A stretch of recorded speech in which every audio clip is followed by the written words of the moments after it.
ఈనాడు నీ భర్త తలనీలాలు ఖండించి స్వామికి ముడుపు కట్టాలి. అమ్మా, తల వెంట్రుకల తిరుమలేశునికి అర్పించడమా? ఈ క్రియలో పరమార్థం ఏమిటో తెలుసుకోవచ్చా తల్లి? తప్పకుండా.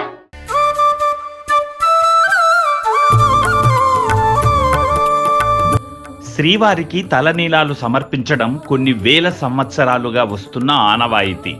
తలనీలాలు అంటే ఏమిటి?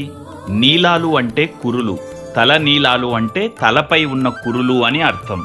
తలనీలాలు సమర్పించడంలో శాస్త్రం మగవాళ్లకి సంపూర్ణ శిరోముండనం మరియు ఆడవాళ్లకి కేవలం కొన్ని కురులు సమర్పించడం మాత్రమేనని స్పష్టంగా తలనీలాలుగా వర్ణిస్తోంది. అయితే ఆడవాళ్లు ప్రత్యేకించి ఎంత మొత్తంలో తలనీలాలు సమర్పించాలి అనే ఖచ్చితమైన పద్ధతి అంటూ ఏమీ లేదు. 3 కత్తెరలు లేదా కొన్ని ప్రత్యేకమైన కొలతల ప్రకారం తల మీద కురులను తిరుమలలో సమర్పించడం అనేది ఆనవాయితీ. అయితే తప్ప ఆడవాళ్లు సంపూర్ణ శిరోముండనం చేసుకోరాదు. అలా చెయ్యడం దోషం కూడా.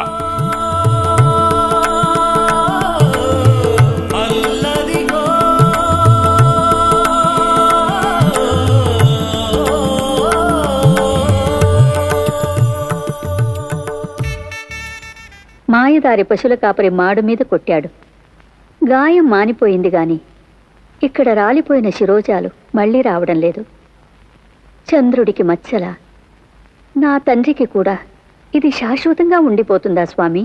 శ్రీ వెంకటాచల స్థల పురాణం మరియు వెంకటాచల మహాత్మ్యం ఆధారంగా చూసుకుంటే శ్రీవారికి మొట్టమొదటగా తలనీలాలు సమర్పించినది నీలా అనే ఒక గంధర్వ కన్య.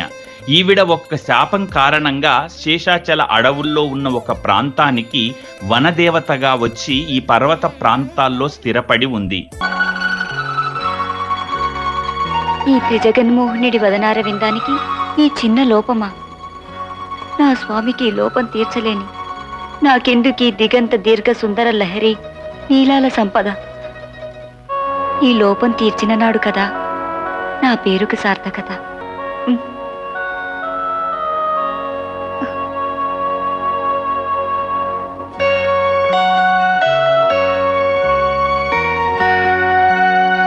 కృష్ణార్పణమస్తు. కలియుగంలో మానవ రూపంలో మానవ నేత్రాలతో నేరుగా ఆ వైకుంఠ నారాయణుణ్ణి ఇదే పర్వత ప్రాంతంలో ఎప్పుడైతే దర్శించి శ్రీవారికి తన కురులను స్వచ్ఛందంగా సమర్పించిన తర్వాత తనకు జన్మరాహిత్యం పొందగలదు అనేది ఆ శాపం యొక్క అంతరార్థం. ఎవరమ్మా నువ్వు? నన్ను నీలా అంటారు. ఓ, నీలాద్రివా? నీ తలనీలాలు ఎంత మనోహరంగా ఉన్నాయి దేవి.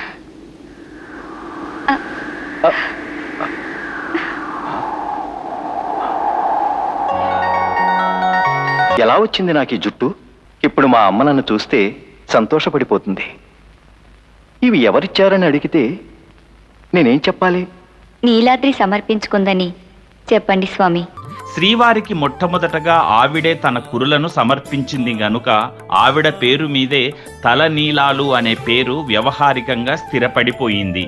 ఆనాటి నుంచి కలియుగాంతం వరకు తిరుమల క్షేత్రంలో భక్తులు తలనీలాలు సమర్పించగా వచ్చే పుణ్య ఫలంలో కొంత భాగం ఆవిడకి సంక్రమించేలా శ్రీనివాసుడు ఆమెకు వరం ప్రసాదించాడు. మనుషుల పాపపుణ్యాల ఫలం వారి తల వెంట్రుకలను ఆశ్రయించుకుని ఉంటుంది. సౌందర్య కారకాలే కామగుణాన్ని ప్రేరేపించే ఆ శిరోజాలతో పాటు తమ సమస్త కర్మ ఫలాల్ని పరిపూర్ణ భక్తి శ్రద్ధలతో సమర్పిస్తారు మీ భక్తులు. ఆ శిరోజాలే తలనీలాలు అన్న పేరుతో ఈ నీలకు సంక్రమించేటట్లు అనుగ్రహించండి స్వామి.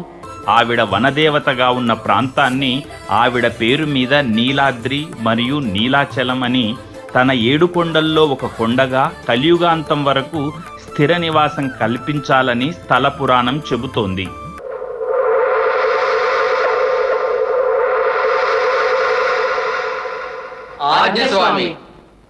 ఈ నీల తన నీలాలు నాకిచ్చి నా తల్లికి ఎనలేని సంతోషాన్ని కూర్చింది.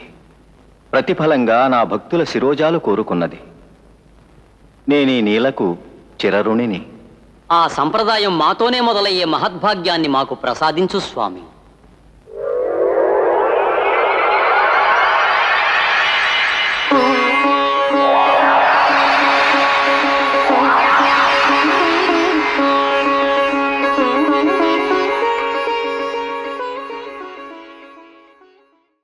తలనీలాలు ఇవ్వడం అంటే కురులు ఇవ్వడం అని మాత్రమే అర్థం. అందుకు మనం తిరుమల మరియు ఇతర పుణ్యక్షేత్రాల్లో తలనీలాలు సమర్పించే ప్రదేశాలను కళ్యాణకట్ట లేదా క్షురకర్మశాల లేదా కేశఖండనశాల అనే పేర్లతో మాత్రమే పిలుస్తాం తప్ప కేశముండనశాల అని పిలవం. శిరోముండనము అంటే పూర్తిగా కురులను సమర్పించడం. ఉదాహరణకు గుండు కొట్టించుకోవడం. స్త్రీ పురుషులకు శిరోముండనం ధర్మాలు వేరువేరుగా ఉన్నాయి కనుక ఆ ప్రదేశాలను కేవలం కేశఖండనశాల అని మాత్రమే పిలిచేవారు. కలియుగాంతం వరకు ఇలాగే మీ భక్తులంతా తమ నీలాలు మీకు సమర్పిస్తూ ఉండాలి. అవి మీ నుంచి నాకు సంక్రమించాలి. ఇది సాంప్రదాయమై వర్ధిల్లని స్వామి. తథాస్తు. ఆనాటి నుండి భక్తులు తమ తలనీలాలను స్వామికి సమర్పించుకోవటం ఆనవాయితీ అయింది.